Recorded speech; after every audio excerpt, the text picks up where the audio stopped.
ताली बजाएंगे और यीशु मसीह के नाम की महिमा। प्रभु के पास रहने वाले हैं, फिर हमारे जीवन में ये प्रॉब्लम क्यों? मालूम ये क्यों आती है?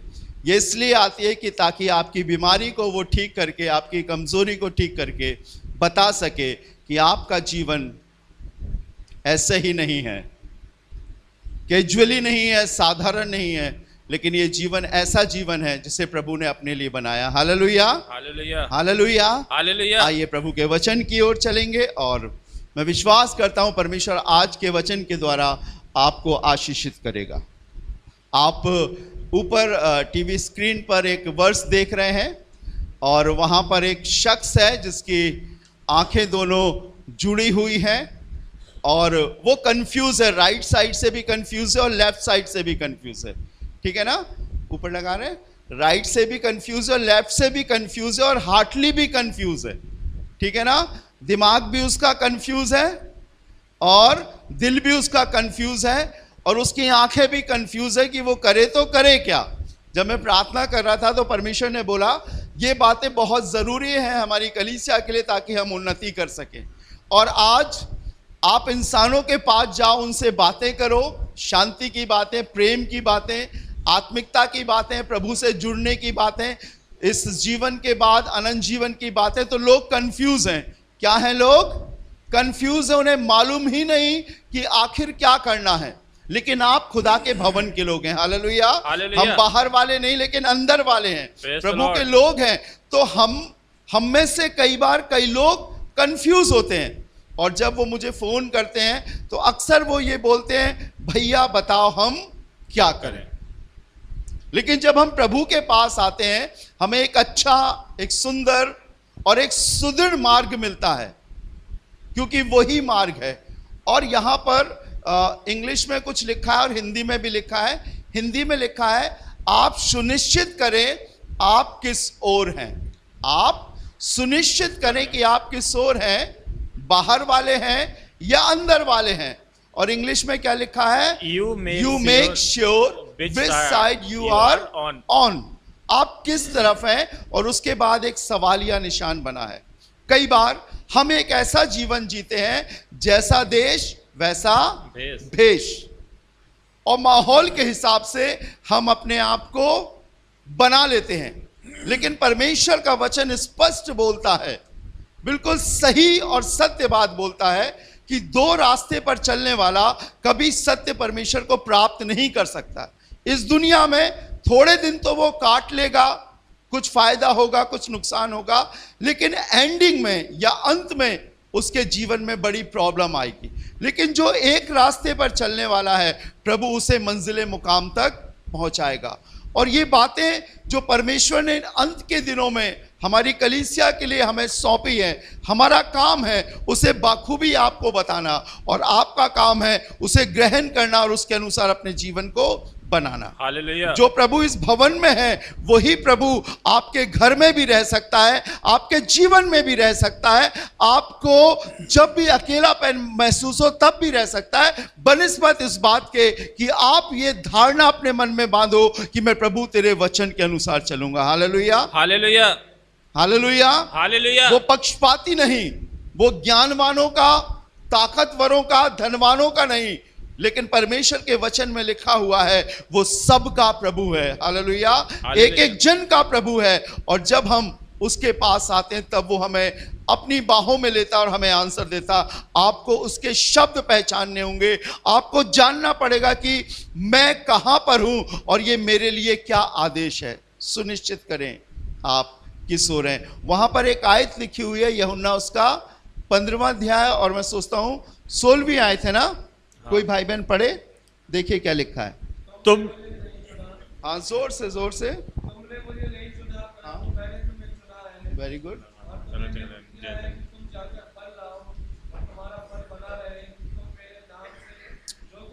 यहां पर लिखा है तुमने मुझे नहीं चुना परंतु मैंने तुम्हें चुना। अगर आज हम यहां पर हैं तो इसलिए नहीं कि हम कुछ आपको देते हैं या किसी लालचवश आप यहां हैं, लेकिन याद रखिए आपको लाने वाला परमेश्वर है। Hallelujah, hallelujah.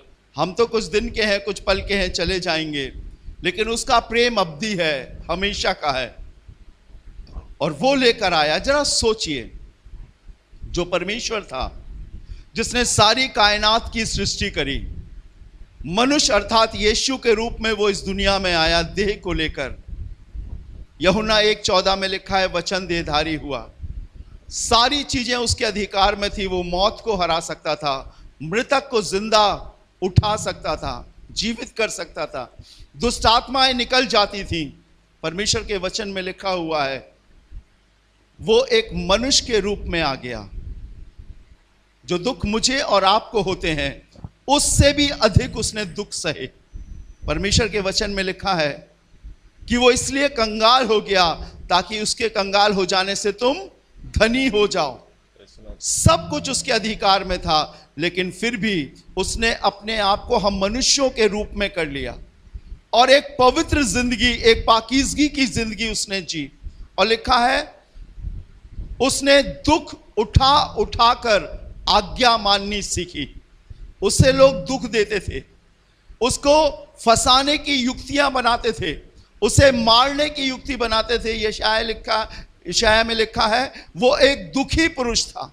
जब वो किसी को दुखी देखता था उन्हें चंगा करता था। जब वो देखता था यहां पर व्याकुलता है, तब वो आकर उनसे कहता था तुम्हें शांति मिले। सब कुछ उसने वो किया जो एक परमेश्वर अपने लोगों के लिए करता है। आप उसके लिए साधारण नहीं लेकिन बहुत कीमती हो। परमेश्वर के वचन में लिखा, जैसे भेड़ अपने ऊन कतरने वाले के सामने शांत रहती है, उसने भी अपना मुंह ना खोला। वो चुपचाप रहा। मालूम क्यों? सिर्फ हमारे लिए, कि वो हमारे लिए जवाब बन सके। आपको जो पीड़ा होती है, आपको जो कष्ट होते हैं, आपको जो सताव होता है, इतना अधिक नहीं हुआ होगा जितना अधिक यीशु ने सहा। आपको उतना दर्द कांटा लगने से, सुई लगने से, किसी के मारने या किसी की बातों से लगता होगा, उससे अधिक दर्द उसने सहा। उस रात जब वो उसे गसमनी बाग में से पकड़ कर ले गए, बाइबल में लिखा है, पथरस उठा और उसने तलवार निकालकर मलखुस नाम सिपाही के कान को काट दिया। लेकिन वचन बताता है, यीशु ने कहा तू अपनी तलवार अपने म्यान में रख, क्योंकि जो तलवार चलाता है वो तलवार से मारा जाएगा। और उसके कान को उठाकर उसने वहीं पर जोड़ दिया।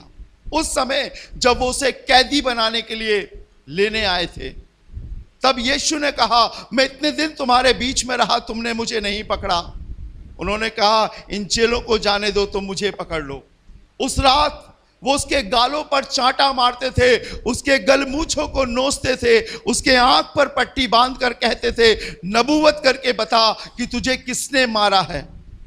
उसके सिर पर कांटों का ताज रखा गया। सोचिए, वो परमेश्वर है जिसके अधिकार में सब कुछ है। वो मनुष्य उसे पीड़ा दे रहे थे जिसे उसने बनाया है। मालूम क्यों?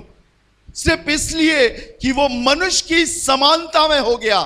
फिलिपियों 2 अध्याय बताता है, वो मनुष्य के स्वरूप में हो गया और सब कुछ सहता गया, सब कुछ सहता गया। लिखा है उसके 2 अध्याय के 7वें पद में लिखा है कि उसने मृत्यु, हां क्रूस की मृत्यु भी सह ली। और ये इसलिए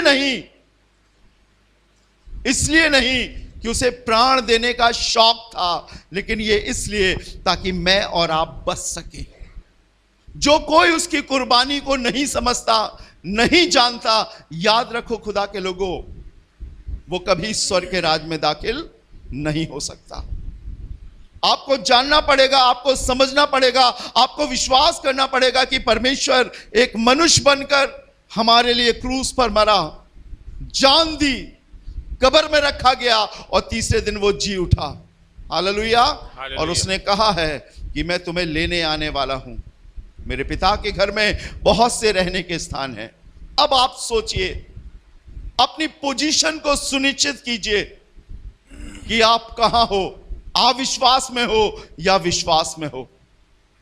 जब दिक्कतें हमारे जीवन में आती हैं, जब परेशानी हमारे जीवन में आती है, हम उसके नाम पर बड़बड़ाते हैं या अपने मन की रीति के अनुसार चलते हैं या प्रार्थना करके प्रभु से बोलते हैं, प्रभु तू मुझे इस परीक्षा से निकाल, आगे बढ़ा। सुनिश्चित करें कि आप किस ओर हैं। मैं आपको कुछ लोगों से मिलाना चाहता हूं, बताना चाहता हूं। जब आप इनके विषय में जानोगे तो आप समझ में आएगा कि ये वो लोग हैं जिन्होंने धन देखा, दौलत देखी, ताकत देखी, सारा ऐश्वर्य देखा, लेकिन जब इनकी आंखें खुली तो इन्होंने संसार को नहीं लेकिन प्रभु को चुना। Hallelujah, hallelujah. और जीते जी उन्होंने सुनिश्चित किया कि मैं प्रभु की ओर हूं। अभी कुछ साल आप प्रभु के पास चले हो, शायद हो सकता है 10 साल, 12 साल, 15 साल आप हमारे संग संगति रख रहे हो, लेकिन कई बार आप अपने व्यक्तिगत रूप से अपने कार्य में आज भी प्रभु के पास नहीं हो। कितने लोग सुबह कभी दौड़ने गए? वेरी गुड, टहलने गए। कहते हैं कि टहलना दौड़ना सेहत के लिए अच्छा होता है। मुझसे भी डॉक्टर ने बोला सुबह टहला करो। मैंने कहा साहब 2 बजे तक तो जागते रहते हैं, रात में आंख ही नहीं खुलती। क्या कभी आपने ऐसी मशीन देखी है जिसे पकड़ के आप वहीं चलते रहो? देखी है ना? हाँ। मिलती है। मैं आपको बताऊं, एक कलीसिया में आने वाला जिसकी आत्मिक उन्नति नहीं हो रही है, वो खड़े खड़े दौड़ रहा है। Yes, Lord. उसे लग तो रहा है कि वो आगे बढ़ रहा है, लेकिन वो अपनी जगह से आगे नहीं बढ़ रहा है। उसका कारण यह है कि उसने परमेश्वर को सिर्फ अपनी जरूरत को पूरा करने का ईंधन या सामान बना रखा है। जब हम यहां पर गवाही सुनते हैं, बड़ा अच्छा लगता है कि आप आगे आते हो, लेकिन एक तलब दिल में रहती है, एक इच्छा दिल में रहती है कि वो वाली गवाही हो जिसमें हम कह सकें अपने जीवन में कि मैं पहले ऐसा था, लेकिन अब मेरे प्रभु ने मुझे ऐसा कर दिया। बीमारी से चंगाई के लिए बहुत गवाही देते हैं, मैं बुखार था, ये था, ये था। लाजमी है खुदा के लोगों, आसमान के नीचे और जमीन पर कोई दूसरा नाम नहीं दिया गया। पास्टर राजू ही नहीं, लेकिन आप भी प्रार्थना करोगे तो अच्छे हो जाओगे। उस नाम में इतनी शक्ति डाल दी गई है कि उससे सब कुछ संभव है। Hallelujah, hallelujah. लेकिन परमेश्वर किससे खुश होता है? परमेश्वर इससे खुश होता है कि मैं पहले ऐसी जिंदगी जीता था, लेकिन अब मैं विश्वास की जिंदगी जी रहा हूं। मैं पहले अपने मन के अनुसार चलता था, लेकिन अब मैं परमेश्वर के वचन के अनुसार चलता हूं। पहले मैं बहुत बड़बड़ाता और कुड़कुड़ाता था और छोटी छोटी बातों में लड़ाई झगड़ा करता था, लेकिन अब मैंने वो झगड़ा छोड़ दिया। क्या कोई यहां पर आकर बोल सकता है कि मैं पहले ऐसी जिंदगी जीता था, अब मैं ऐसी जिंदगी जीता हूं? सुनिश्चित करें, देखें आप वो जीवन जी रहे हो जो संसार से हमें मिला, या आप वो जीवन जी रहे हो प्रार्थना भवन में आने के बाद, या प्रभु ने आपको दिया। What is your position? आपकी स्थिति क्या है परमेश्वर में? क्या आज भी आप वैसा ही जीवन जी रहे हो जैसा कल, परसों और आने से पहले जी रहे थे, या अब कुछ बदलाव आया है? सुनिश्चित करें। मेरे संग निकालें डैनियल नबी की किताब, उसका 6वां अध्याय। कई बार परिस्थितियां जब हमारे अनुकूल होती हैं, हमें अच्छा लगता है। डैनियल एक यहूदी पुरुष था, और वचन में लिखा है कि यह नित्य परमेश्वर से प्रार्थना करता था, और यहूदियों की रीति के अनुसार यह दिन में 3 बार प्रार्थना करता था। कितने लोग दिन में 3 बार प्रार्थना करते? जरा हाथ उठाइए। 3 बार, सच्ची सच्ची उठाना। Praise the Lord. अच्छा, उन लोग हाथ उठाएं जो दिन में 3 बार खाना खाते। उठाइए ना, आप क्यों शर्मा रहे हैं? नाश्ता, लंच, डिनर कितने लोग करते हैं? 3 बार करते हैं ना, लेकिन 3 बार प्रार्थना नहीं करते। पानी कितनी बार पीते? बहुत बार पीते। मैं तो जब से आया हूं पी रहा हूं। ये दिन में 3 बार प्रार्थना किया करता। वचन में लिखा अपनी रीति के अनुसार ये दिन में 3 बार प्रार्थना किया करता था। जब ये प्रार्थना करता था तो कुछ लोग इसे देखते थे। चूंकि ये गुलाम बनाकर लाया गया था यहां पर, तो लोगों को बड़ा अजीब लगता था कि ये क्या कर रहा। सारे देश में लोग अपने देवी देवता को मान रहे हैं, अपनी मूर्तियों को पूज रहे हैं, अपने भगवानों की आरती कर रहे हैं, लेकिन ये बंदा डैनियल ऐसा क्यों कर रहा है? उनको बड़ी चिढ़, बड़ी कुड़कुड़ाहट लगती थी, और उसके वो बैरी हो गए थे, दुश्मन हो गए थे, और योजना बनाते थे कि क्या होगा। पढ़िएगा, मेरे लिए अच्छा लगेगा। डैनियल नबी की किताब उसका 6वां अध्याय और उसके 9वें पद को पढ़े, 9th वर्ष को जी।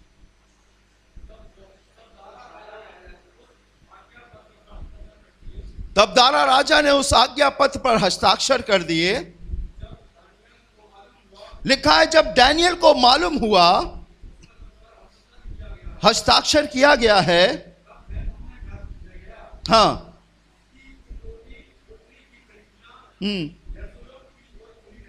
हाँ,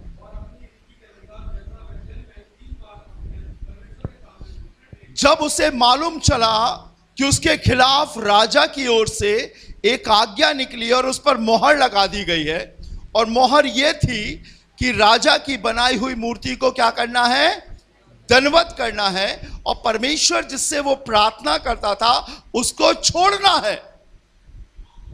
लेकिन वचन बताता जब उसे ये सारी चीजें मालूम हो गई, फिर भी वो अपनी रीति के अनुसार, जैसा दिन में 3 बार प्रार्थना करता था, अपनी उपरोत्तरी कोठरी में गया जिसकी खिड़की यरूशलेम की ओर खुलती है। वचन बताता है दिन में 3 बार प्रार्थना करता था, वो प्रार्थना करता रहा।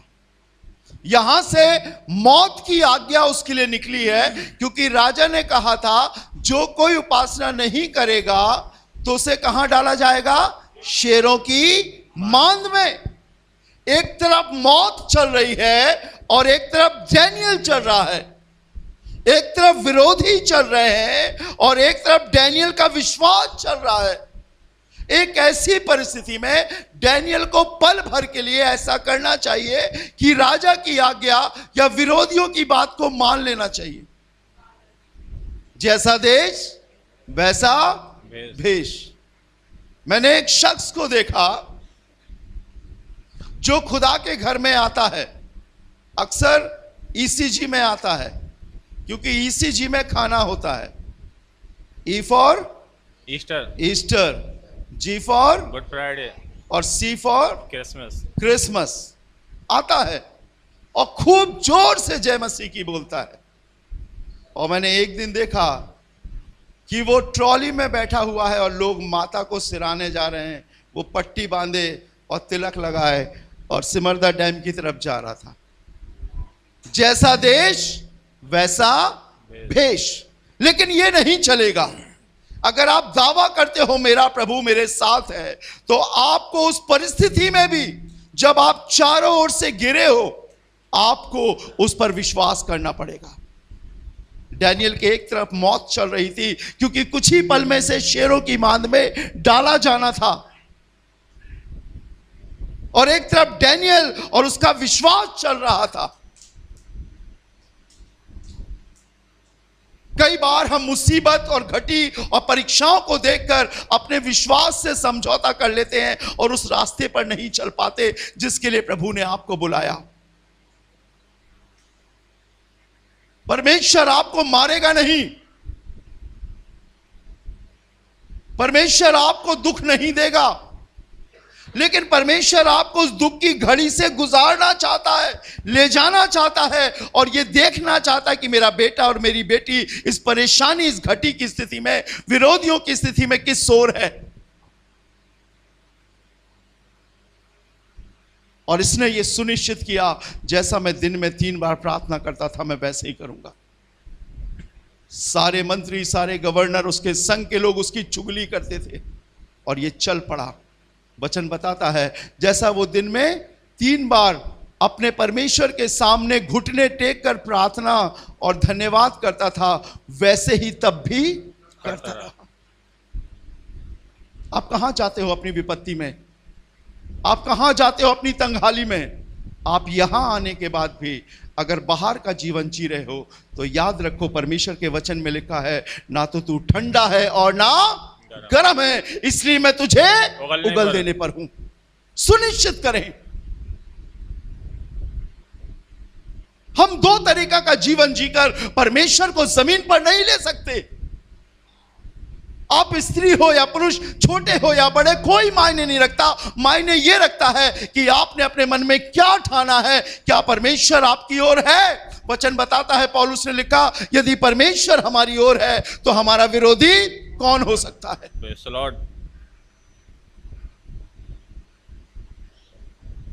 वो ऐसा परमेश्वर नहीं जो दूसरों से मिले या मैच करे, वो अलग है।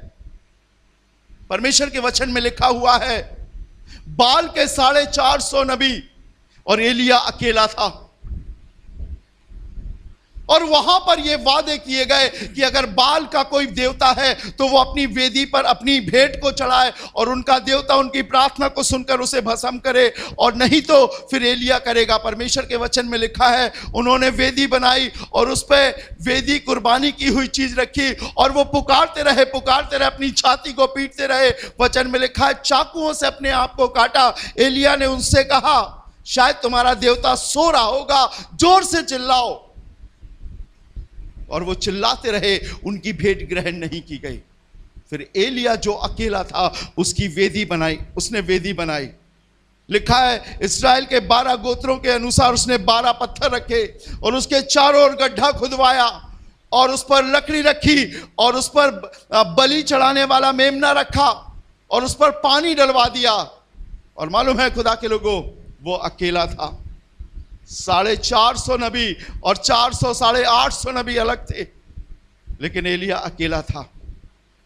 उसने आसमान की ओर अपनी आंखों को उठाया, नीले अंबर से आग बरसी और एलिया की भेंट ग्रहण की गई। Hallelujah, hallelujah. आप कितने हो ये मायने नहीं रखता, आपके पास कितनी दौलत है मायने नहीं रखता, लेकिन आप उस स्थिति में कहां पर हो, प्रभु में हो या नहीं हो, ये मायने रखता है। Praise the Lord, hallelujah. और यहां पर राजा ने आज्ञा दे दी थी कि जो कोई इस मूर्ति को दंडवत नहीं करेगा उसे शेरों की मांद में डाला जाएगा। वचन में लिखा है, ये पीछे नहीं हटा, तब भी वैसा ही करता रहा। आगे पढ़िएगा, देखिए क्या लिखा है, पढ़े, कोई पढ़े जल्दी से। हाँ। तब उन पुरुषों ने उतावली से आकर दानियल को अपने परमेश्वर के सामने विनती करते और गिड़गिड़ाते हुए पाया। वो लोग डैनियल पर निगाह बनाए हुए थे और वचन में लिखा, उन्होंने डैनियल को देखा कि वो तो वैसे ही विनती कर रहा है, वो तो वैसे ही प्रार्थना कर रहा है। कई बार लोग आपसे पूछेंगे, चर्च जाने से क्या मिलता है, प्रार्थना करने से क्या मिलता है, क्या बदलाव हुआ? क्योंकि ये अंग्रेजों का चर्च नहीं है कि जहां पर दलिया चावल और कंबल मिले।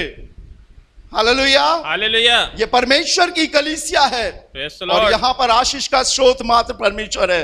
हालेलुया। और वो हालेलुया। देता है अपने लोगों को। उसने कहा है, मैंने धर्मी की औलाद को कभी टुकड़े मांगते नहीं देखा।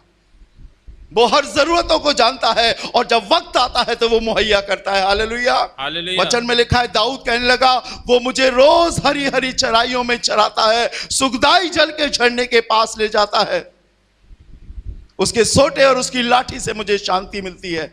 उसने मेरे सताने वालों के सामने मेज बिछाया है। करुणा भलाई जीवन भर मेरे साथ बनी रहेगी और मैं जीवन भर यहोवा के भवन में धाम में वास करूंगा। ये तब भी प्रार्थना करता रहा।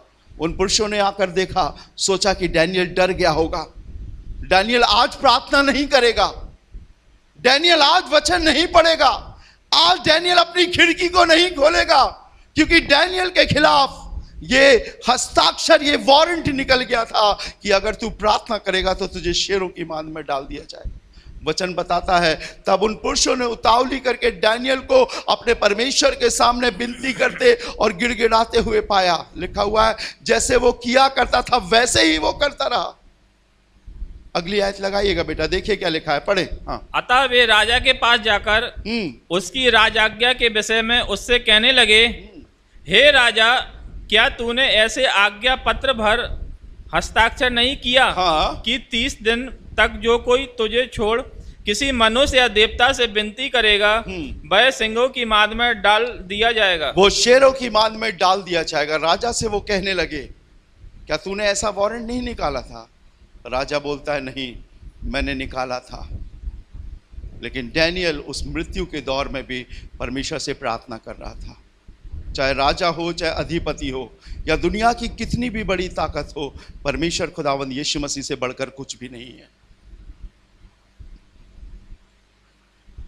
जरूरत इस बात की है कि उस विपत्ति के दौर में, अकेलेपन में, आप देखें, मेरे पास तो लोग बहुत बाद में आते हैं जब लाखों लाख रुपया बर्बाद कर देते हैं। एक शख्स मुझसे कहने लगा, भैया हम तो करते करते हार गए हैं, बताओ हमें कैसे निपटारा मिलेगा। हमने पूछा भैया बताइए क्या हो गया। तो उन्होंने सारी जगहों के नाम बताए, मेहंदीपुर, जने कौन कौन से पुर बताए साहब, मुझे तो ऐसे नाम भी नहीं मालूम था। जैसा हमसे कहा गया था हमने चढ़ौतरी चढ़ाई, हमने उन चीज़ों को पूरा किया। हम सोचते थे कि ये सारी चीज़ें हमें मिल जाएंगी। किसी ने कहा कन्या भोज कराओ, हमने कन्या भोज कराया। किसी ने बोला हमसे वहां पर जाओ, वो पहाड़ी पे इतने सारे मंदिर हैं, एक एक मंदिर पे एक एक लड्डू रख दो। हमारे यहाँ भी लड्डू आए ये खुशी के लड्डू है। प्रभु ने हमारी बुआ जी के बेटे को एक बेटी दी है, तो खुशी से लेकर आए हैं। गए, लाखों रुपया बर्बाद होने के बाद भी वो दुष्ट आत्मा से छुटकारा नहीं प्राप्त कर पाए।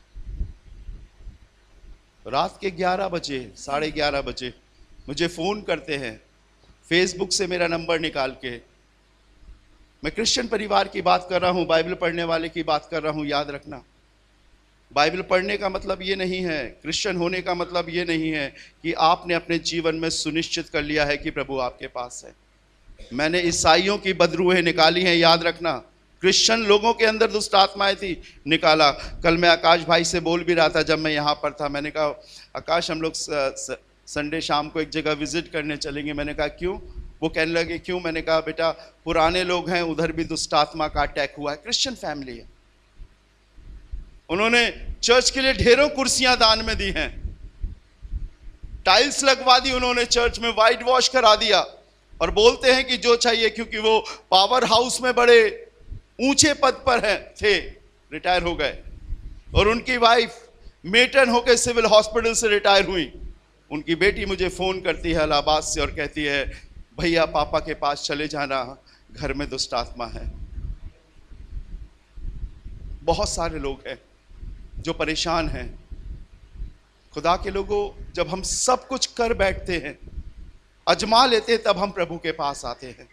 लेकिन डैनियल अपने वचन से नहीं हटा, डैनियल अपनी बात से, अपने विश्वास से नहीं मुकरा, और जैसा वो प्रार्थना करता था तब भी करता रहा। यही घड़ी आपके जीवन में है, यही समय आपके जीवन में, जब आप अकेले हो, मायूस हो, और जब आपको रास्ता नहीं दिख रहा है, तब आप क्या कर रहे हो? क्या आप प्रभु पर विश्वास रख के धीरे धीरे आगे बढ़ रहे हो, या आपने विपत्ति को देखकर वहीं ठहर गए हो और ये कर रहे हो कि अब क्या होगा? परमेश्वर का वचन बताता है वो तब भी प्रार्थना करता रहा।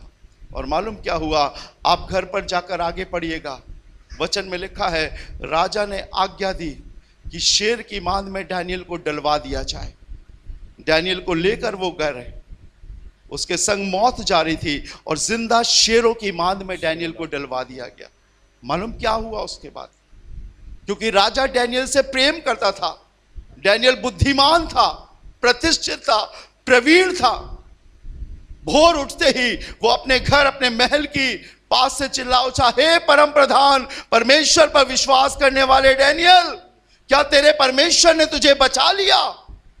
तब शेरों की मांद से आवाज आती है, राजा तेरा कुशल हो, मेरे परमेश्वर यहोवा ने अपने दूत को भेजकर शेरों के मुंह को बंद कर दिया। Hallelujah, hallelujah. अभी आपने देखा कहां आश्चर्यक्रम? अभी तो दर्द, बुखार और गठिया बाई से छुटकारा मिला है। मैं आपको दिखाना चाहता हूं, जब मौत आपके सामने खड़ी हो तब भी आप विश्वास से डमाडोल ना हो। Hallelujah, hallelujah. और यही प्रभु चाहता है, आप सुनिश्चित करें कि आप कहां हो। जो खुदा आपको लेकर आया है, कुछ दिन के लिए नहीं लाया है, टाइम पास करने के लिए नहीं लाया है, गीत गवाने के लिए नहीं लाया है। खुदा इसलिए लाया है कि जहां मैं रहूं वहां तुम भी रहो। Hallelujah, hallelujah.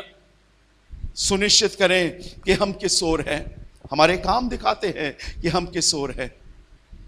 जब मैं किसी बहन से बात करता हूं, किसी भाई से, किसी बुजुर्ग से बात करता हूं, उसकी बातें मुझे बता देती है कि ये विश्वास में है कि अविश्वास में है।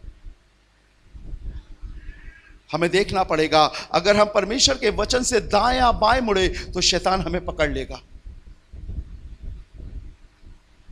बस वचन इसीलिए बोलता है, अपने पांव रखने के लिए मार्ग को समथर कर, तेरे सभी मार्ग ठीक रहें।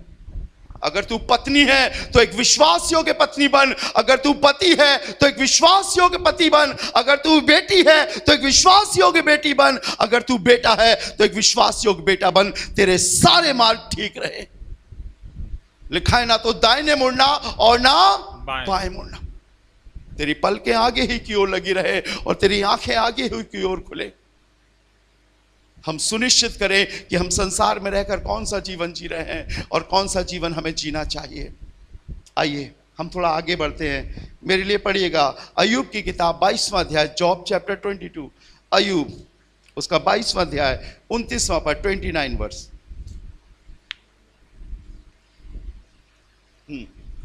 पढ़े अय्यूब 22वां अध्याय 29वां पद, 22 चैप्टर वर्स 29। जी हाँ, चाहे दुर्भाग्य हो, सभी लोग गौर से सुनिएगा, चाहे दुर्भाग्य हो। लोग कहते हैं कि तुम बड़े बदनसीब हो, तुम्हारे भाग्य में नहीं था। अनलकी, लकी हमारे बीच में है, लेकिन कई बार लोगों ने आपसे कहा होगा शायद तुम्हारा दुर्भाग्य है, शायद हमारे भाग्य में नहीं था इसीलिए हमें नहीं मिला। सुना ना, ये शब्द आपने सुने होंगे। हाँ। मेरी तरफ ध्यान दीजिए, लेकिन मैं आपको बताना चाहता हूं हमारा भाग्य हमारे साथ चलता है। Hallelujah, hallelujah. खुदावंद यीशु मसीह वचन बताता है, चाहे दुर्भाग्य हो तो भी तू कहेगा कि सौभाग्य हो। आगे सौभाग्य होगा, क्योंकि वह नम्र मनुष्य को, क्योंकि वो नम्र मनुष्य को बचाता है। आगे जो निर्दोष हो, हाँ, उसको वह बचाता है। लिखा है जो निर्दोष ना हो, ऊपर देखिएगा, जो निर्दोष ना हो उनको भी वो बचाता है।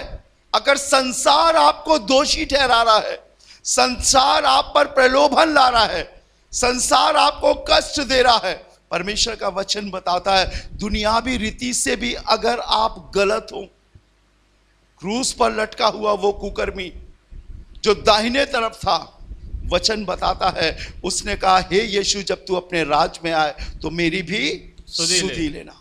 दोषी था, मौत की सजा दी गई थी, पर यीशु ने क्या कहा, आज ही तू मेरे साथ स्वर्गलोक में होगा। यह आपको सुनिश्चित करना है, आपकी सोर है। आगे पढ़िएगा बेटा। तेरे शुद्ध कामों के कारण तू छुड़ाया जाएगा। लिखा है तेरे शुद्ध कामों के कारण तू छुड़ाया जाएगा। हमें यह देखना है हम किस ओर हैं। और शायद अगर हम दोहरा जीवन जी रहे हैं तो याद रखो परमेश्वर के लोगों, आप यहां पर आकर गवाही दोगे कि मैं प्रभु में हूं, लेकिन ये विपत्ति मेरे ऊपर क्यों है। मैं आपको बताऊं विपत्ति इसलिए है ताकि आप विपत्ति को हराओ। आप कह सको मैं प्रभु में हूं, ये विपत्ति तेरा हक मेरे ऊपर नहीं है। जब आप दृढ़ता से खड़े होंगे, याद रखिए जब आप खड़े होंगे आप अकेले होंगे, लेकिन आपके खिलाफ बहुत होंगे।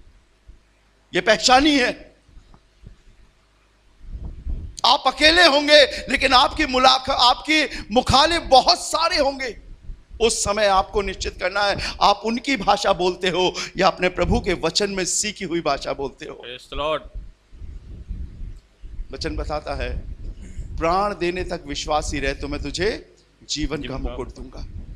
ये क्लेश, ये कष्ट इसलिए नहीं आते आपके लिए, लेकिन आप इसलिए आते कि उनके द्वारा प्रभु की महिमा हो। हाँ, कुछ लोग आगे बढ़ रहे हैं प्रभु में, कुछ लोग कह रहे हैं कि हम प्रभु के पास हैं। खुदा के लोगों, ये वो स्थान नहीं, वो मंदिर नहीं, वो ठिया नहीं या ठिकाना नहीं जहां पर आप अगरबत्ती, प्रसाद या कुछ चीज चढ़ाकर अपने प्रभु को मना लो। नहीं, परमेश्वर मनुष्य नहीं। याद रखना, आप किस नियत, किस इरादे से खुदा के घर में आते हो वो सब जानता है। और आप किसी इंसान को दिखावे से खुश कर सकते हो, लेकिन प्रभु मन की बातों को पढ़ता है, सुनता है और जांचता है। लेकिन जब आप यहां पर आ रहे हो तो जैसे मेरे लिए रास्ता है वैसे ही आपके लिए रास्ता है। हालेलुया। अलग नहीं है और उसके देने में भी पक्षपात नहीं है। वो नाप कर और तौल कर नहीं देता। लेकिन हमें यह देखना है क्या हम कैपेबल हैं, योग्य हैं उस चीज को लेने के लिए या नहीं। मुझे बताइए, यहां पर बहुत सी बहनें बैठी हैं, बेटियां बैठी हैं, क्या आप अपने घर में अपने प्रियों को जब खाना परोसते हैं तो क्या गंदे बर्तन में देते हैं, साफ थाली में देते हैं, धोकर देते हैं? खुदा के लोगों, वो परम पवित्र परमेश्वर है। वचन में लिखा है, जैसा तुम्हारा बुलाने वाला पवित्र है वैसे तुम भी पवित्र बनो। क्या हम उसकी ब्लेसिंग्स, उसकी आशीषों को लेने के लिए, उसके जीवन को लेने के लिए कैपेबल हैं? क्योंकि अगर हमारे दिल में कपट होगा, हमारे मन में चालबाजी होगी, ईर्ष्या होगी, डा होगी, तमाम प्रकार की वो बातें हमारे अंदर होगी। भैया पढ़ देना जरा गलतियन चैप्टर 5 वर्स 19। देखिए, मैं आपको बता रहा हूं शैतान की आत्माओं के नाम, और ये मनुष्यों के अंदर बहुत सारी घुसी है। जब ऊपर से गिराई गई तो ये वही है जो आंखों से नहीं दिखती लेकिन हमारे मनों के अंदर रहती हैं। पढ़िएगा गलतियों की किताब, उसका 5वां अध्याय 19वां पद। जी, शरीर के काम तो प्रकट है, शरीर के काम तो प्रकट है, अर्थात व्यभिचार, व्यभिचार, गंदे काम। व्यभिचार ये सिर्फ शरीर और शरीर के मिलन से नहीं होता, ये मन में सोचने से भी होता है। इसलिए सबसे पहले लिखा है व्यभिचार। आगे गंदे काम, गंदे काम, लोग उन्हीं गंदे कामों में लगे। आगे लुचपन ही हुआ, ठट्ठा करना, किसी के संग कुछ बीत रही है, जरूर इसने कुछ ना कुछ किया होगा, लुचपन। आगे मूर्ति पूजा, टोना, बैर, हाँ, झगड़ा, ईर्ष्या, क्रोध, विरोध, फूट, विधर्म, ढा। अब आप बताइए, ये जो सारे पढ़े जा रहे हैं, ये कहां पर रहते? मनुष्य के बाहर रहते कि अंदर रहते? अंदर। हाँ, जोर से बोलिए, कहां रहते? अंदर रहते हैं। और आपको मालूम है, ये सब चीजें होंगी ना तो परमेश्वर कभी नहीं आएगा। हाँ, एक मौका दे दे, किसी ने प्रार्थना करी, आप चंगे हो गए, अच्छे हो गए, इसका मतलब यह नहीं है कि आप डाह को लेकर दोबारा चंगाई प्राप्त कर सकते हो। आप सिर हिला के बोल दोगे हाँ पहले से हम अच्छे हैं, लेकिन मैं आपको बताऊं, सिर्फ आप अगले को खुश करने के लिए बोलोगे। हकीकत तो यह है कि परमेश्वर और पाप का कोई संबंध नहीं। हमें देखना है क्या हम ये पाप लेकर जी रहे हैं या हम प्रभु को लेकर जी रहे हैं। और इसीलिए वचन बताता है कि लोग अगर आपसे कहे तुम्हारा दुर्भाग्य हो, तुम अनलकी हो, लेकिन आप कहोगे मैं प्रभु में हूं, मैं सौभाग्यशाली हूं और मेरा प्रभु मेरे साथ है। Hallelujah, hallelujah, hallelujah. एक शख्स से मैं आपको मिलाना चाहता हूं, बहुत दौलतमंद है, बेशुमार दौलत है उसके पास। इसके मां बाप ने जब इसका नाम रखा तो उसके नाम का अर्थ है शुद्ध, पवित्र और पाक, जिसे बाइबल में लूका उसके 19वें अध्याय में पहले पद में नाम दिया गया जक्कई। नाम और उसका अर्थ बताता है कि यह शुद्ध और पवित्र है। अगर मेरा नाम राजू है, मेरे मम्मी ने रखा, मेरे बुआ ने रखा, मुझे नहीं मालूम था, लेकिन जब मैंने इस नाम का अर्थ ढूंढना चाहा, बहुत सारी डिक्शनरी में देखा, तो मोस्टली साउथ में राजू नाम के आपको बहुत मिल जाएंगे। और जब मैंने डिक्शनरी में देखा तो उस नाम का अर्थ होता है महाराजा अधिराज या राजाओं का राजा। मैंने कहा मुझे तो मालूम ही नहीं है, हमारे यहाँ कपड़े धोने वाले का नाम भी राजू है, झाड़ू लगाने वाले का नाम भी राजू है, सब्जी बेचने वाले का भी नाम राजू है, जो जूता पॉलिश करने वाले का नाम भी राजू, और जो हमारे यहाँ खाना बनाना आता उसका भी नाम। मैंने कहा हो गया काम। Praise the Lord, praise the Lord. हर नाम का कोई ना कोई अर्थ होता है। सो जक्कई नाम का अर्थ भी था शुद्ध और पवित्र। आप नोट कर लो अपनी बाइबल में, कहीं मौका मिले बताने का तो आप बताना। लेकिन इसके काम अच्छे नहीं थे। ये लोगों से चुंगी वसूला करता था, ठगता था लोगों को। अगर कोई आ जाए नाके में तो उससे दुगना तिगना वसूला करता था, और बेशुमार इसके पास दौलत हो गई थी। लेकिन परमेश्वर के वचन में लिखा हुआ है, खुदा के लोगों, ये मन में और दिल में सोचता था मैं पैसा अपने घर अपने परिवार के लिए कमा रहा हूं, मेरा घर परिवार बड़ा खुश है, लेकिन इस पैसे का आने के बाद भी मेरे पास खुशी नहीं है, शांति नहीं है। कोई भी आराम नहीं है। वचन में लिखा हुआ है, खुदा के लोगों, इसके दिल में एक इच्छा जगी कि ये यीशु को देखे, क्योंकि दुनिया जान गई थी कि जमीन पर एक शख्स है जिसके पास जीवन है। हालेलुया, हालेलुया, जिसके पास शांति है, जिसके पास उद्धार की बातें हैं। और वचन में लिखा हुआ है, ये नाटा था, ये यीशु के पास जाना चाहता था, लेकिन भीड़ के कारण उसके पास नहीं पहुंच सका। उस मार्ग से, जिस मार्ग से यीशु जाते थे, वचन में लिखा उस रास्ते में एक पेड़ था, गूलर का पेड़, और ये उस पर चढ़ गया और ये सोचने लगा कि जब यीशु यहां से निकलेगा तो मैं उसे देख लूंगा। और यीशु उस रास्ते से जा रहे थे और जैसे वहां पर पेड़ के पास पहुंचे, ये देख रहा था, इसने कुछ नहीं बोला, लेकिन यीशु ने आंखें उठाकर ऊपर कहा, हे जक्कई, झट नीचे उतरा, क्योंकि आज मुझे तेरे घर में रहना अवश्य है। यहां तक तो ठीक है, सारी चीजें हैं। भैया बीमारी के लिए प्रार्थना कर दो, भैया हमारे भूत भगा दो, भैया जमीन के लिए प्रार्थना कर दो, लड़की की शादी नहीं हो रही उसके लिए कर दो, सब करा लेंगे। यीशु ने कहा, मुझे तेरे घर में रहना अवश्य है। पर मालूम है, वो खुशी खुशी उसे अपने घर ले गया। और वचन बताता है, जब वो उसके घर में जा रहा था तो लोग कुड़कुड़ा रहे थे, बड़बड़ा रहे थे, और मालूम क्या कह रहे थे, देखो ये तो एक पापी मनुष्य के यहाँ जा उतरा है। जक्कई हो सकता पानी पिलाता, दुआ कराता और जय मसीह की बोलकर यीशु को लौटा देता, लेकिन आपको मालूम है, जब यीशु उस घर में पहुंचा तो जक्कई खड़ा होकर क्या कहने लगा। पढ़िएगा जरा इस आयत को। हाँ, क्या सुन रहे हैं आप? प्रभु ने नहीं मांगा था, लेकिन इसने अपना भरोसा दौलत पर रखा था। और शायद यह भी जपता हो, बाप बड़ा ना भैया, सबसे बड़ा रुपया। लेकिन पैसा साथ नहीं देता। मेरी बात मानो, दुनिया का सबसे महान बादशाह, द एलेक्जेंडर ग्रेट, सिकंदर महान, मैं अपने फ्राइडे की मीटिंग में अपने भैया के घर में शेयर कर रहा था। उसने कहा, जब मेरी मृत्यु हो तो मेरे बॉक्स के आगे, कफन बॉक्स के आगे डॉक्टरों को रखना,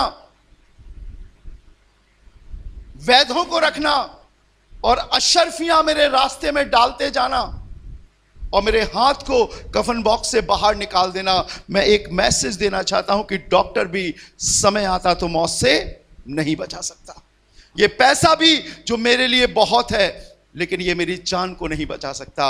और हाथ मेरा बाहर निकाल देना, क्योंकि मैं खाली हाथ आया था, और खाली हाथ जक्कई कह रहा है कि मैं अपनी आधी संपत्ति कंगालों को देता हूं, और यदि किसी का कुछ भी अन्याय करके ले लिया है तो उसे चौगना फिर दे। अर्थात इसने ये सेलेक्ट किया कि अब पैसा नहीं, मेरे लिए प्रभु आप ही हैं। हालेलुया। इसने अपने जीवन को जो दौलत पर भरोसा रखकर जी रहे थे, उधर से हटाकर किस पर रखा? प्रभु पर रखा। Hallelujah, hallelujah, hallelujah, hallelujah. उस ओर रखा इसने। और मालूम आगे क्या लिखा हुआ, पढ़िएगा जरा। हाँ, तब यीशु ने उससे कहा, आज इस घर में उद्धार आया है, इसलिए कि हाँ, ये भी इब्राहिम का एक पुत्र है। आपको मालूम है इब्राहिम और जक्कई में कितने सालों का अंतर है? मालूम है कितने सालों का अंतर है? 4000 सालों का। वो उस समय था इब्राहिम। हालेलुया। उत्पत्ति उसके 12वें अध्याय में था इब्राहिम, और ये तो एंड टाइम में जक्कई से यीशु मसीह कह रहा है, ये भी इब्राहिम का एक पुत्र है। खुदा के लोगों, जब आप सेलेक्ट करते हो कि मैं प्रभु तेरी ओर हूं और जो तू मेरे जीवन में करना चाहता, आप भी उसके संतान बन जाते हो। और बाइबल में लिखा है, विश्वासियों का पिता कौन है? Ibrahim. Hallelujah, hallelujah, hallelujah, hallelujah. और यीशु ने कहा, आज इस घर में उद्धार आया है, क्योंकि ये भी इब्राहिम का एक पुत्र है।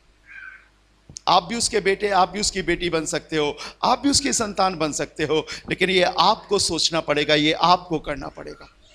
मुझे जब पैगाम मिला, मेरे पास जब ये समाचार पहुंचा, ये मैसेज पहुंचा कि क्या करना है, मैंने कहा सबसे पहले मैं तैयार हूंगा। Hallelujah, hallelujah. और जब मैं इस बात के लिए तैयार हो रहा था कि मैं प्रभु यीशु के नाम से बपतिस्मा लूंगा, तो मेरा प्रभु मुझे ये भी बोल रहा था कि तेरे विरोधी भी खड़े हो रहे हैं। और जब मैंने दृष्टि चारों ओर घुमाकर देखी तो दुश्मन ज्यादा थे, लेकिन दोस्त में एक ही था, वो था खुदावंद यीशु मसीह। Hallelujah, hallelujah. मैं खड़ा रहा दृढ़ता से, मैं खड़ा रहा दृढ़ता से, क्योंकि परमेश्वर ने यह समाचार मेरी ओर भेजा था कि प्रभु यीशु मसीह के नाम से बपतिस्मा लो, तब तुम उद्धार पाओगे, तब तुम आगे बढ़ोगे। मैं खड़ा रहा और मैं उसी जीवन को अब जी रहा हूं। Hallelujah, hallelujah, hallelujah. हालेलुया। और यही प्रभु चाहता है, आप सुनिश्चित करो कि आप कहां हो। ऐसा तो नहीं कि जब आप पर परीक्षा आए, जब आप दिक्कतों में गुजरो तो आप बदल जाओ। और अगर आप प्रभु पर भरोसा रखकर आगे बढ़ोगे तो दृढ़ निश्चय के संग मैं आज आपसे ये बात कह सकता हूं, प्रभु जमीन पर आपके संग होगा, यहां आपके संग होगा।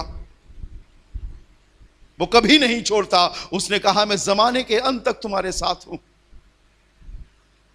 ये वक्तव्य नहीं है, ये कथन नहीं है, ये स्टोरी या शायरी नहीं है, ये जिंदा खुदा का कलाम है। यीशु मसीह के नाम का अर्थ है परमेश्वर तुम्हारे साथ। Hallelujah, hallelujah. लेकिन आपको चुनना पड़ेगा। कभी कभी लगेगा कि आप अकेले हो, लेकिन याद रखो पूरा स्वर्ग आपका फेवर करेगा। Praise the Lord। स्वर्ग की सामर्थ आपका फेवर करेंगे जब आप ये सुनिश्चित कर लोगे कि मैं किस ओर हूं। सिर्फ एक आयत पढ़ाकर मैं आपके लिए प्रार्थना करूंगा। अगर आप पढ़ सकते हैं तो पढ़ लीजिए मेरे लिए प्रभु के कलाम से जो आपको मिलेगा। रेवोल्यूशन चैप्टर 3, प्रकाशित वाक्य 3 अध्याय और उसका 16वां पद। Revolution chapter 3 verse 16। ये आखिरी कलीसिया है लौदीकिया, जिससे हम गुजर रहे हैं, जिससे दुनिया गुजर रही है। आखिरी कलीसिया काल, लौदीकिया की कलीसिया का काल। परमेश्वर, आप देख लेना, आपको मिलेंगे बहुत सारे लोग खुदा के भवन में खड़े होकर प्रचार करने वाले आपको मिलेंगे, जो दारू भी पीते होंगे और सुट्टा भी लगाते होंगे, जो आपसे जोर से बोलेंगे प्रेज द लॉर्ड, और पीछे हटकर और कुछ बोलेंगे। जो मोटी सी बाइबल लेके खुदा के भवन में जाएंगे, क्रिसमस पर, ईस्टर पर, गुड फ्राइडे पर मिलेंगे। आप समझ ही नहीं पाओगे, आप जान ही नहीं पाओगे कि ये प्रभु में है या संसारिक है। कोई फर्क नहीं है साहब, मेरी बात मानो। वो दुआ करा के डीजे पे नाचते हैं, वो आरती करके डीजे पे नाचते हैं, कोई फर्क नहीं।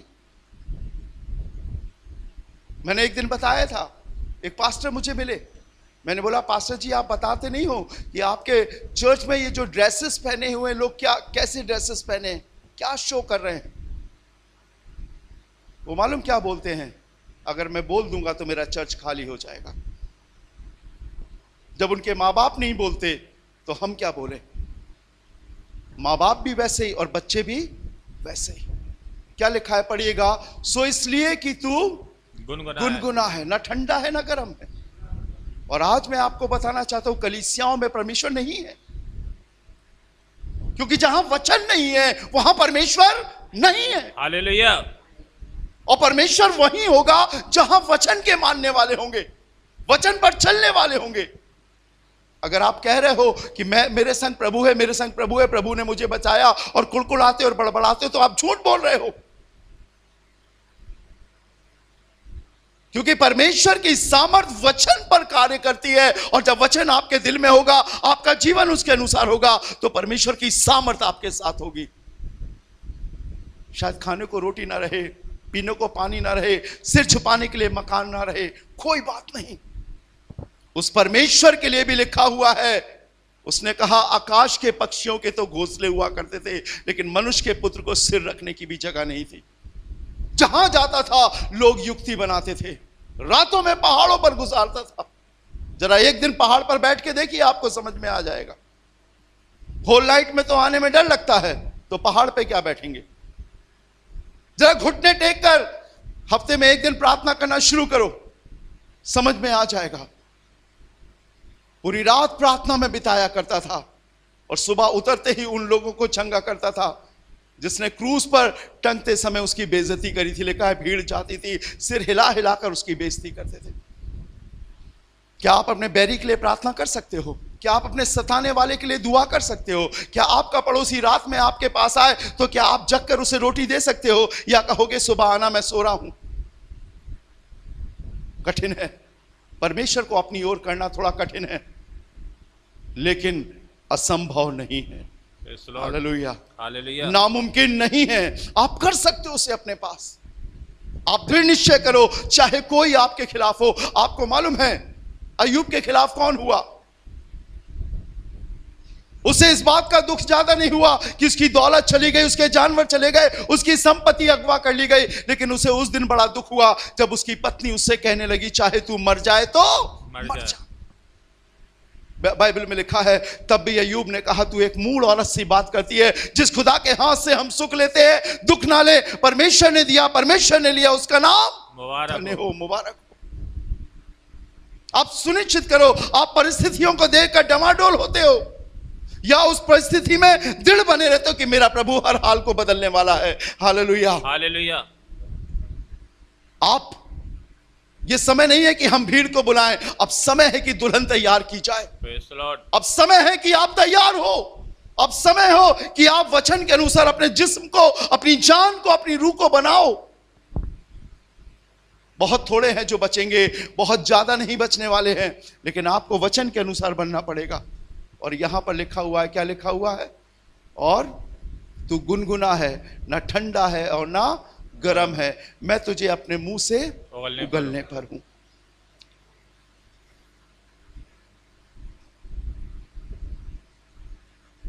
मैंने देखा, मुझे बड़ा अफसोस लगता है, जिनके लिए मैंने प्रार्थनाएं करी, प्रभु ने उन्हें चंगा किया, ठीक हो गए, लेकिन कभी कभी मोबाइल पर उन्हें दारू पीते हुए, नाचते हुए बड़ा दुख होता है। जब वो बीमारी में थे, अस्पतालों में थे, मैं गया, मैं कभी भी किसी से कोई पैसा नहीं लेता कि मैं आपके यहाँ आया हूं तो आप दो। मुझे पेट्रोल डलाने के लिए, डीजल डलाने के लिए मैं नहीं लेता। शुरू से मेरी ये आदत है, मेरा प्रभु मेरे लिए इंतज़ाम करता है। लेकिन आज जब मैं उन लोगों को देखता हूं तो आपको विश्वास नहीं होगा, उन्हीं लोगों के घर में आज लोग अपने घर में लोगों के मरने का इंतजार कर रहे हैं। जब मैंने एक से पूछा क्या हाल है आपके बेटे का, तो कह रहे उसका गुर्दा, उसकी किडनी, उसके लंग सब खराब हो गए। एक से पूछा तुम्हारी तबीयत कैसी है, तो बोलने लगा कैंसर हो गया है। क्या आपने कभी क्रिश्चियन परिवार में ऐसा सुना कि उसके घर वाले, उसके गांव वाले, उसके शहर वाले उसकी मृत्यु की बाट जो रहे हैं? मैं आज आपको बताना चाहता हूं, ये बीमारियां हमारे लिए नहीं बनाई गई हैं। अगर वो बीमारी आपके पास आती है तो आपको बोलना पड़ेगा मैं यीशु की ओर हूं, मैं यीशु का जन हूं, मैं यीशु का बेटा, उसकी बेटी हूं, और वचन के अनुसार अपने जीवन को बढ़ाना पड़ेगा, तब प्रभु आपकी तरफ होगा। आप सोचें गाली देकर, अन्याय से धन कमाकर, झूठ बोलकर आप परमेश्वर को अपनी तरफ कर सकते हो? नहीं। आपसे इस बाहर बहुत सारे लोग हैं जो अन्याय करके धन कमा रहे हैं। आपसे ऊंची ऊंची बिल्डिंग है उनकी, अलीशान है, लेकिन जो आपके पास है वो थोड़ा रहेगा लेकिन आशीष में रहेगा। Praise the Lord. आपके घर में पुलिस आकर गेट नहीं खटखटाएगी, आपके ऊपर इनकम टैक्स का छापा नहीं पड़ेगा, क्योंकि आपके प्रभु ने सिर्फ आपको उतना दिया है जिससे आप जमीन पे जी सको और अपनी परवरिश बहुत अच्छे से कर सको। सुनिश्चित करें, ज़्यादा ना मांगे उससे, बस ये मांगे कि प्रभु मैं तुझ में हूँ या नहीं। और अगर आप प्रभु में हो तो आओ, मैं आपको प्रभु की आज्ञाएं बताता हूँ, उसके अनुसार बढ़ना सीखो। सुनिश्चित करो मैं बैप्टिज्म लूँगा, मैं प्रभु के संग चलूँगा और प्रभु के संग अपनी ज़िंदगी बिताऊँगा। हम देख रहे हैं, सब लोगों पर हमारी नजरें हैं, एक एक जन को हम देखते हैं। आप हमसे बोलो ना बोलो, वो बता देता है फरिश्ता आकर, खुदा बता देता हमको कि आपके बीच में क्या चल रहा है। और परमेश्वर की आवाज़ आती है, ये बहन तैयार है, ये भाई तैयार है, ये बुजुर्ग तैयार है, अब इसे प्रभु यीशु मसीह के नाम से बपतिस्मा दो। हमें बपतिस्मा देकर अपने लिस्ट में आपका नाम नहीं जोड़ना है, आपका नाम जोड़ने का काटने का उसका है, हमको सिर्फ उसकी आज्ञा आपको बताने की। और वही प्रभु चाहता है हम सुनिश्चित करें हम कहाँ हैं, वचन के अनुसार हैं या लोगों के अनुसार हैं, मन के अनुसार हैं या परमेश्वर के कलाम के अनुसार हैं। आइए अपनी आंखों को बंद करें, दुआ करें। राजाओं के राजा, प्रभु के प्रभु, हम आपका धन्यवाद देते हैं। हमें अच्छा लग रहा है प्रभु कि हम आपके घर में हैं। Yes, ये बातें संसार में नहीं है प्रभु, जो तू अपने घर में हमें सिखाता है। आमीन। तेरे बेटे और बेटियों को प्रभु तेरे हाथों में सौंपता हूं। ये अंतिम समय चल रहा है प्रभु, कुछ ही पल है कि तू आने वाला है। आमीन। लोगों की ख्वाहिशों को कम कर खुदा, इच्छाओं और अभिलाषाओं से फेर ला प्रभु, और अपने वचन में इनको मन लगाने की ताकत दे। इनको जीवन में प्रभु ऐसा कार्य करके तेरे वचन का पालन करे, लागू करे और समझदारी से आगे बढ़े। प्रभु ये अपने लिए प्रार्थना करें, ये अपने जीवन के लिए प्रार्थना करें, अपने आप को देखें कि प्रभु ये कैसे हैं। और मैं चाहता हूं यीशु ये आपके संग जा सके। मेरी दिली ख्वाहिश है, दिली इच्छा है प्रभु कि कोई भी भेद इनके लिए भेद ना हो, लेकिन सारी बातें इनके सामने खुलकर कही जाए ताकि ये आगे बढ़ सके। प्रभु ये परवाह ना करे कि मनुष्य क्या कह रहा है, मेरे अपने लोग क्या कह रहे हैं, ये परवाह ना करे। इनकी पत्नी, इनका हस्बैंड, इनके बच्चे, इनके रिश्तेदार, इनका समाज क्या कह रहा है, ये कभी ना सोचे, पर ये सोचे कि परमेश्वर का वचन मेरे लिए क्या कह रहा है। आमीन। हे यीशु, मैं आपसे दुआ करता हूं, इस भवन के छोटे से बड़े हर एक जन को प्रभु अपने लिए तैयार कर। एक एक जन तैयार हो सके, एक एक जन प्रभु तेरी पवित्रता में, तेरे मेज में शरीक हो सके, एक एक जन एक दूसरे के पैर धो सके, एक एक जन अपने आप को इतना नम्र बना दे प्रभु कि सिर्फ आप ही उसके अंदर दिख सको। खुदावंद, मैं तुझसे प्रार्थना करता हूं प्रभु, यहां पर आप ही रहे, हर एक के जीवन में आप ही रहे। खुदावंद, जब यहां से ये अपने घरों को जाते हैं प्रभु, इन्हें सोचने और समझने की शक्ति दे। ये पाप की ओर नहीं लेकिन पवित्रता की ओर फिर सके प्रभु। इनके बच्चों को आशीषित कर, इनके लिए रोजगार का इंतजाम कर प्रभु जी, कर्जों को दूर कर प्रभु जी, और ऐसी हलीमियत दिल में दे प्रभु कि ये नम्र और दीन बनकर तेरे वचन को ग्रहण कर सके और आप इनकी निगहबानी कर सके। जो लोग नहीं आ सके प्रभु, उन्हें भी बरकत देना। सभी बातों में सारा आदर महिमा आपको देते हैं और खुदावंद यीशु के नाम से मांगते हैं। आमीन। Praise the Lord. Praise the Lord. प्रभु आपको बहुत आशीष दे।